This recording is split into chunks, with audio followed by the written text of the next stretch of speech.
Will the Pacers re-sign Justin Holiday, or are they focused on a potential Gordon Hayward deal? Gordon Hayward is the number one priority for the Pacers. Excuse me. I truly believe that.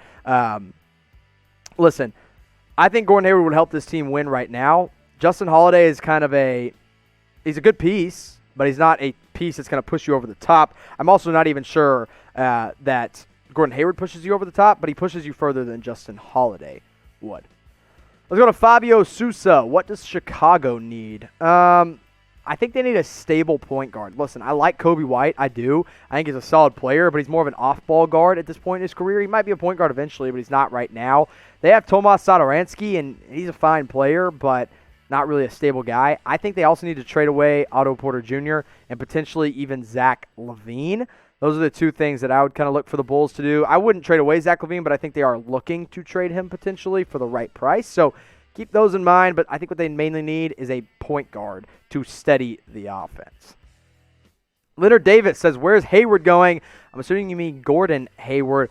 Look, all signs point to Indiana at this time. I don't think he's going to Atlanta. I don't think he's going to New York. I think there will be a sign and trade negotiated at some point. As of, again, 9:04 p.m. Central Time, Gordon Hayward is still a free agent after opting out of his $34 million option with the Boston Celtics.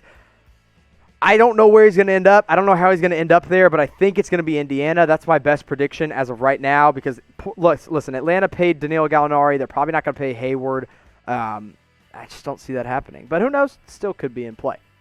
Let's go to Bromo. Do you think the Minnesota Timberwolves should try and sign Marc Gasol or Carmelo Anthony? No. Listen, if you're the Timberwolves, you got all these young players. You got Cat, you got D'Lo, you got Anthony Edwards. You also just re-signed Malik Beasley to a 4-year, $60 million deal. Don't go and pay these veterans that are going to take up time from your main guys.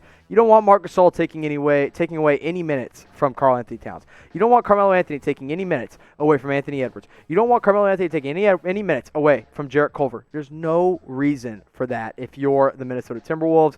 I'm out on going and getting any of these guys. It's a hard no for me. Now, we actually just got a question about the Chicago Bulls, and it turns out they've made a move. They went out and signed Garrett Temple to a $5 million. I almost said 54. A $5 million deal. That's the Chicago Bulls, so they go out and get a veteran presence. Whatever. Garrett Temple, not a great move, not a big move, not a bad move. So it is what it is. But the Minnesota Timberwolves, back on them. No, they need to go with all young guys at this point. That's kind of what they should do.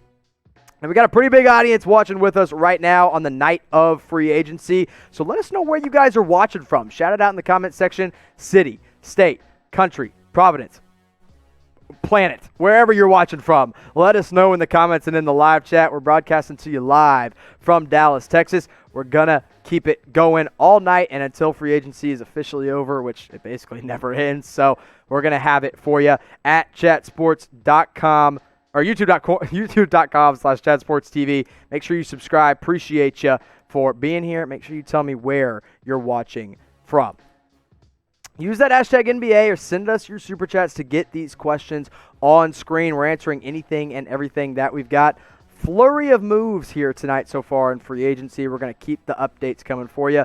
717 Studios says, what do you think the Cavs will do? Man, maybe they trade Andre Drummond. That's the only thing I can see them doing. Maybe they trade Kevin Love. Kevin Love and Andre Drummond are the only two guys that I'm kind of like, whatever. They could be on the move. I don't know where they go. But I think you got to invest heavily in Isaac Okoro and just hope that he develops alongside Darius Garland and Colin Sexton. So maybe trades, but I don't see a whole lot of free agency stuff happening for the Cleveland Cavaliers anytime soon. Aussie Gamer 33, when will the Mavericks be serious title contenders? I think over the next 2 to 3 years. Next year maybe not with the way the Western Conference is looking, but I think they'll definitely be at least into the second, potentially third round. So at the end of the day, I think this team is a team that if they're healthy, they're right at the top for the next 2 to 3 years. Well, actually after that, but in the next 2 to 3 years in that championship title contender. But if you want to know more about the Mavs, go subscribe, youtube.com/allthingsmavs. Bob Johnson says, who are your championship favorites? It's got to be the Los Angeles Lakers now. They go out and get Wesley Matthews. They go out and get Montrezl Harrell. Listen, it was the Warriors until Klay Thompson's injury. I'm not really sure where they go now. Obviously, they have Kelly Oubre, but they're probably now fighting for a 6th seed in the Western Conference. So I'm going to go with the Los Angeles Lakers as my title favorites. You guys let me know your title favorites in the comment section. Or if you're watching with us live right now, make your predictions. Who do you think will win the title next season? Will the Lakers repeat? Will the Clippers come in strong with Kawhi and PG? Will the Warriors make some noise? Will the Bucks with Drew Holiday and Giannis Antetokounmpo be the team? Let me know who it might be in the comments section. Now, with all this free agency stuff happening, you got to make some changes to your jersey wardrobe. Go to chatsports.com/NBA jerseys and pick your jersey up today, your favorite player, or hey, maybe you're a fan of a team that just signed a big name player. Guess what? They're going to have those jerseys available over at Fanatics. Chatsports.com/NBA jerseys. Any team you want, any player you want, they're all available right now at chatsports.com/NBA jerseys. Best place to go, all authentic, and they also have jersey insurance. So if you miss or if a player moves teams and you bought their jersey, guess what? Fanatics has got you covered. Chatsports.com/NBA jerseys. Preto says, can the Sixers somehow get Fred VanVleet? I don't think so. I don't think they have the money to do that. It'd have to be a sign-and trade. I actually don't mind that fit at all. As of, we're recording right now at 9:09 p.m. Central Time, Friday night of free agency. Fred VanVleet has not been signed. He has not gone anywhere. So, hey, it's still technically possible. But right now, he's still out there. I don't think he ends up on the Sixers, though. I don't think they have enough to add up or enough to offer for Fred VanVleet if they do a sign and trade, and I don't think they have the money to pay him what he wants. He's going to get paid some big bucks this year from either Toronto or maybe even New York, so be on the watch out for Fred VanVleet. Let's go to Mizael Yisrael. How do you like Chris Paul in Phoenix? I love the fit, man. It worked out really well. I don't know where this team stands now because they're still pretty young. They still have a lot of guys that are kind of in question about how fast they can contribute to a playoff team.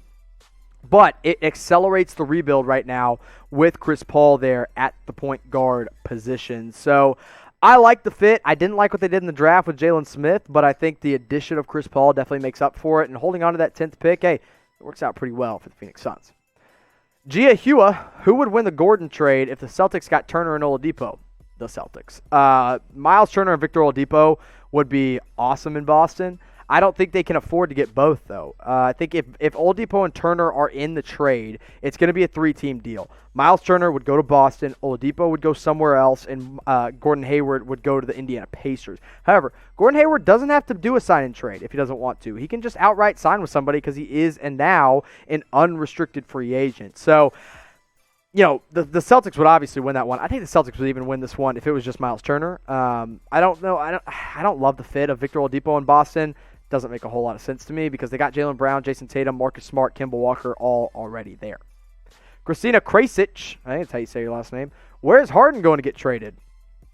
Looks like Brooklyn, right? But who freaking knows at this point? I don't know where James Harden's going to end up, but I can promise you one thing, it ain't going to be Houston. I would wait and kind of hold out to see exactly when James Harden gets traded because I think it's going to be closer to the season than we expect. I think they could even go into the season with James Harden still in play and still in a Rockets uniform. So watch out for a lot of changes to happen in the NBA, especially James Harden. I think he'd be the biggest name to fall, the biggest name to get traded really in a long time outside of Anthony Davis. But make your predictions right now. Who will be the next big name to get moved? The biggest one so far has probably been Chris Paul this offseason. Maybe his former teammate could be the next one on the move in James Harden of the Houston Rockets. I'm going to say Victor Oladipo. That's my prediction. But I've gotten every prediction I've made tonight wrong. So keep that in mind. Have not been on fire on that one. But hey, who cares? It's free agency. Nobody knows what the heck's going to happen. Zach Walker says, should the Knicks trade for Westbrook? I'm going to say no. Unless they're just like, hey, we got to win right now. But guess what? You have a ton of rookies. You have a ton of young guys that you don't need to win right now. And Westbrook's just going to be a guy that comes in. You got to give up young assets. Do you want to give up a guy like a Mitchell Robinson? Do you want to give up a guy like a Kevin Knox? Do you want to give up on guys like Frank Ntilikina? I don't think you give up R.J. Barrett. If you gave up R.J. Barrett, I think Knicks fans would lose their minds, and rightfully so. But if they're looking to win right now and make a playoff push, yes, go out and chase Russell Westbrook. If you think you can win for the next 5 years with the rookies you have, the young guys you have, don't trade them, right? Take your time, develop slowly, and #trust the process. Now, I want to give a quick shout-out to some of these Super Chats that have come through. Teddy Gonzalez, I see you with the $4.99 Super Chat. Jeff O'Baller and Splash Edits. I also see Memory Complex, Beat Bop, and Bryce all sending in their Super Chats right now live on air. We appreciate all you guys that have subscribed and that are watching with us and supporting the channel and supporting me here in Dallas, Texas as I answer all your NBA questions with all your Super Chats. If you want me to answer any more of your questions or get some more up there, send us those Super Chats and we'll do what we can. Lockstar3 says, who's got Rookie of the Year? My bold prediction is Obi Toppin, actually, of the New York Knicks. Now, based on the way I've been talking these past couple things, you'd be like, oh, Jimmy loves the Knicks. I really don't. But I do love Obi Toppin, and I think he has a chance to shine in that Knicks system. Two sleepers, actually. So Obi's one. Tyrese Halliburton is another sleeper that I have. But in all reality, I think LaMelo Ball's got the best chance to shine, man. In Charlotte, where he is the guy, he's got a chance to be, like I said, the guy and win that Rookie of the Year. But you know my votes. I want you guys to make your votes now. Who wins it? Let me know. Is it Anthony Edwards? Maybe. Is it LaMelo Ball? Maybe. Is it Obi Toppin?